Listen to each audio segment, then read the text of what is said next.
News 18 Gujarati હું છું સિદ્ધાર્થ દળકિયા। નશામાં ધૂત યુવકે કર્યો છે અકસ્માત। અમદાવાદના શ્યામલ 4 રસ્તા પાસે થયો હતો અકસ્માત। પૂર ઝડપે જતી કારે અન્ય કારને ટક્કર મારી। મોડી રાત્રે થયેલો અકસ્માત સીસીટીવીમાં કેદ થયો। ઘટનાની જાણ થતાં લોકોના ટોળા એકઠા થયા। કાર ચાલક નશામાં હોવાનો સ્થાનિકોનો દાવો છે। તો રાત્રિ દરમિયાન આ ઘટના ઘટી હોવાની જાણકારી હતી। ત્યારબાદ સીસીટીવી જે સામે આવ્યા છે તેમાં જોવા મળી રહ્યું છે કઈ રીતે અકસ્માત કરવામાં આવ્યો છે। મોડી રાત્રે આ દુર્ઘટના ઘટી હોવાની જાણકારી મળી રહી છે। નશામાં ધૂત હતો કાર ચાલક તેવી પણ જાણકારી મળી રહી છે। વાહનોની અવરજવર સતત ચાલુ હતી। એ દરમિયાન શ્યામલ પાસે આ અકસ્માત થાય છે। શ્યામલ 4 રસ્તા પાસેના અકસ્માતના જે દ્રશ્યો છે તે આપ જોઈ રહ્યા છો કે જેમાં કાર ચાલક જે છે તે અન્ય ગાડીને ટકરાવી દે છે પોતાની ગાડી। ત્યારબાદ જે લોકો છે તે બહાર આવી અને તમામ લોકો જે અકસ્માત થયો છે તેઓને સુરક્ષિત બહાર કાઢવાનો પ્રયાસ કરે છે અને તમામ લોકો સુરક્ષિત બહાર નીકળ્યા હતા, પરંતુ જેને ગાડી અથડાવી હતી તે કાર ચાલક નશામાં હોવાની જાણકારી મળી રહી છે। તો બંને ગાડીઓ જે છે તે હાલમાં રાખવામાં આવી છે પોલીસ તરફથી। તેને લઈને પણ તપાસ કરવામાં આવી રહી છે। બીજી તરફના દ્રશ્યો પણ આપ જોશો તો જે ડ્રાઈવરની બાજુની સાઈડ પેસેન્જર બેસતા હોય છે ત્યાં આગળ આ ગાડી અથડાઈ હતી। સદનસીબે ગાડીની ઝડપ એટલી ન હોવાને કારણે, થોડો ટ્રાફિક હોવાને કારણે અકસ્માત એટલો ગંભીર ન થયો, પરંતુ નુકસાન થયું છે। ઈજાગ્રસ્ત થયા હોવાની પણ જાણકારી મળી રહી છે। આ તરફ સુરતમાં પણ રફતારના રાક્ષસ બેફામ બન્યા છે। પૂરપાટ આવતી બાઇકે સર્જ્યો છે અકસ્માત। 2 યુવકોને બાઇક સવારે ટક્કર મારી, અન્ય બાઇક ચાલકો સાથે અથડાઈ।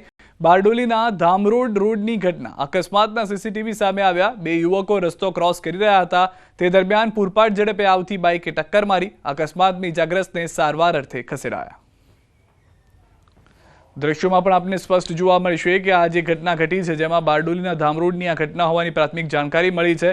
એટલી ઝડપથી ગાડી જઈ રહી હતી કે જેમાં જે દ્વિચક્રી વાહન છે તે પોતાનો કંટ્રોલ ન રાખી શક્યો અને ત્યારબાદ જે વ્યક્તિ રસ્તો ક્રોસ કરી રહ્યા હતા તેને અકસ્માતનો સામનો કરવો પડ્યો હતો। બારડોલીના ધામરોડના સીસીટીવી જે છે તેમાં પણ સ્પષ્ટ જોવા મળી રહ્યું છે કે બાઇક એટલી રફતારમાં જઈ રહ્યું હતું અને ત્યારબાદ ટકરાઈ છે। જૂનાગઢની આલ્ફા ઇન્ટરનેશનલ સ્કૂલની હોસ્ટેલમાં ગેંગવોર જેવા દ્રશ્યો જોવા મળ્યા। 3 થી 4 વિદ્યાર્થીઓએ એક વિદ્યાર્થીને ઢોરમાર માર્યો। હોસ્ટેલમાં રહેતા ધોરણ 11માં અભ્યાસ કરતા વિદ્યાર્થીઓ વચ્ચે કોઈ બાબતે ઝઘડો થયો, જેને લઈને 4 જેટલા વિદ્યાર્થીઓએ ટોળું બનાવી એક વિદ્યાર્થીને ઢીકાપાટુનો માર મારી અધમુઓ કરી દીધો। 1 મહિના પહેલા બનેલી ઘટનાને સ્કૂલ સંચાલકોએ દબાવી દીધાનો આરોપ લગાવ્યો। ત્યારે સ્કૂલ સંચાલકોએ આરોપોને નકારી દીધા છે અને કહ્યું કે આ ઘટના સ્કૂલની બહાર બની હતી, જ્યારે પોલીસ અને શિક્ષણ વિભાગે તપાસ શરૂ કરી છે। સમગ્ર ઘટના એવી હતી કે છોકરો કંઈક કબડ્ડી રમતો હતો। કબડ્ડી રમતો હોય છે તેને સેજ હાથ અડી ગયો હોય છે। હાથ અડી ગયા પછી છોકરા બીજે ત્યાં જઈ આ છોકરાને 5-8 જણાએ માર્યો। એટલે પ્રાથમિક તપાસમાં આ ઘટનામાં કોઈ શાળા ઇન્વોલ્વ છે એવું હજી અમારા ધ્યાનમાં આવેલું નથી, પણ જો ભવિષ્યમાં પણ શાળાનું કોઈ ઇન્વોલ્વમેન્ટ એમાં હશે અને શાળા દ્વારા કોઈ બેદરકારી દાખવવામાં આવેલ હશે તો બાળકોની સલામતી ન જાળવવાના ગેરશિસ્ત બાબત શાળા સામે નિયમાનુસારની શિક્ષાત્મક કાર્યવાહી છે એ શિક્ષણ દ્વારા ચોક્કસ કરવામાં આવશે। 7 વર્ષથી નીચેનો હોય સજાનપાત્ર તો આપણે ફરિયાદ નહીં નોંધી શકીએ।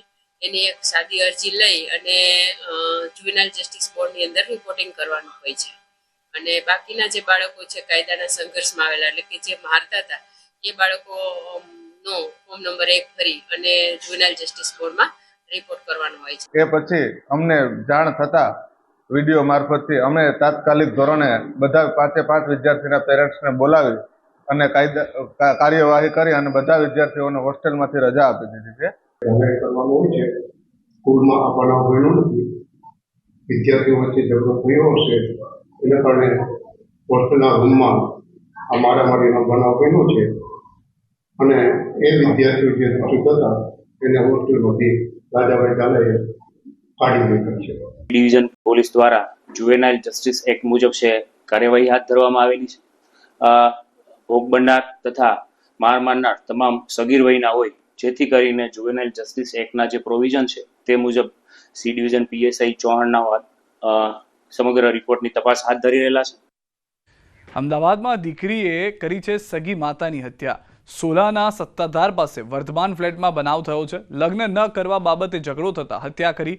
બોલાચાલીમાં માતાને પરફ્યુમની બોટલ મારી દીધી. ઘાયલ માતાનું સોલા સિવિલમાં સારવારમાં મોત થયું છે.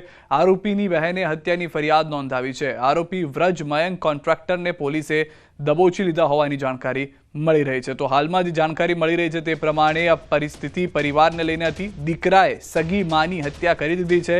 સોલાના સત્તાધાર પાસે વર્ધમાન ફ્લેટમાં બની છે આ ઘટના. લગ્ન ન કરાવવા બાબતે ઝઘડો થતા હત્યા કરી હોવાની જાણકારી છે અને દીકરાએ આ ઘટનાને અંજામ આપ્યો છે તેવું તેમની બહેને પોલીસમાં ફરિયાદ સાથે જણાવ્યું છે. રાજકોટથી સમાચાર. અસામાજિક તત્વો બેફામ. સામાન્ય બાબતમાં લોકો લઈ હુમલો કરવામાં આવ્યો હતો. ધોકાથી હુમલા કરવાના દ્રશ્યો પણ આપ જુઓ. નાગેશ્વર વિસ્તારની ઘટના. સીસીટીવી આવ્યા છે સામે. 55 જેટલા ગુનામાં સંડોવાયેલા ધવલ દોમડિયા અને તેના પરિવારજનોએ મચાવ્યો હતો તરખાટ. પાર્સલ મંગાવનાર પાડોશીને આપી જાનથી મારી નાખવાની ધમકી.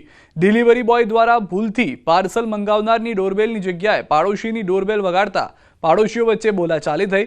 કારમાં પણ તોડફોડ કરી. ગાંધીગ્રામ પોલીસ મથકે નોંધાઈ ફરિયાદ. વડોદરાના ડભોઈમાં શિક્ષકની બેદરકારીનો ચોંકાવનારો કેસ સામે આવ્યો છે. શિનોર રોડ પર આવેલી નવી વસાહત 2ની પ્રાથમિક શાળામાં શિક્ષક બાળકોને ગુટખા અને ચા લેવા મોકલતા હોવાનો વિડીયો વાયરલ થયો છે.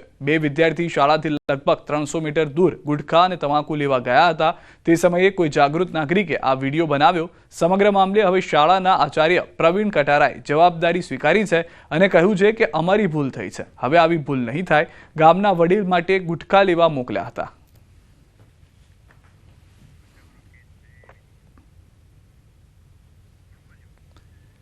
તો હાલમાં હાથમાં છરો લઈને માર મારતા દેખાઈ રહેલો આ વ્યક્તિ જેની ઓળખ થઈ ચૂકી હોવાની જાણકારી છે. રાજકોટની આ પહેલી ઘટના નથી કે જ્યાં આગળ લુખ્ખાઓ બેફામ ફરતા હોય. રાજકોટ શહેરમાં લુખ્ખાઓ બેફામ થઈને ફરતા હોવાની આવી અનેક ઘટનાઓ ભૂતકાળમાં પણ થઈ ચૂકી છે.